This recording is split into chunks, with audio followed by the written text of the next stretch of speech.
కుకట్పల్లి హైదర్నగర్లో కల్తీకలు తాగి 15 మంది తీవ్ర అస్వస్థతకు గురయ్యారు. బాధితుల్లో ఒకరి పరిస్థితి విషమంగా ఉండడంతో ఆందోళన నెలకొంది. బీపీ పడిపోవడం, తీవ్రమైన వాంతులు, విరోచనాలు, కొందరిలో స్పృహ కోల్పోవడం వంటి సమస్యలతో తీవ్ర అస్వస్థతకు లోనయ్యారు. దీంతో వారి కుటుంబ సభ్యులు హుటాహుటిన హైదర్గూడలోని రామ్దేవ్ రావు ఆసుపత్రికి తరలించారు. ఈ ఘటన అనంతరం అప్రమత్తమైన అధికారులు పలు కల్లు దుకాణాలను సీజ్ చేశారు.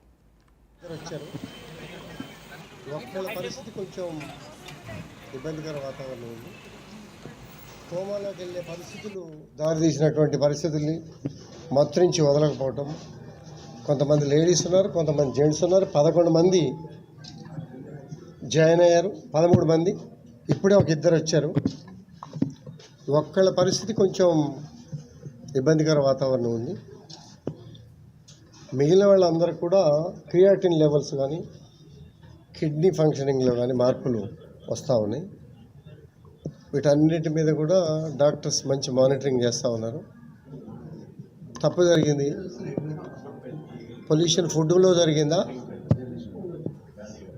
కళ్ళులో జరిగిందా అనేది కూడా ఆల్రెడీ 3 కళ్ళు కాంపౌండ్లోనే కూడా సీల్ చేసి ల్యాబ్కు పంపించామని చెప్పి ఇప్పుడే ఎక్సైజ్ సిఐ గారు చెప్పారు. పోలీస్ డిపార్ట్మెంట్, ఎక్సైజ్ డిపార్ట్మెంట్ రెండు కలిపి కోఆర్డినేషన్ చేస్తూ ఉన్నారు. కింద ఎస్ఐ నుంచి డీసీపీ వరకు కూడా ప్రతి చోట కూడా మానిటరింగ్ చేసి కార్యక్రమం చేస్తూ ఉన్నారు.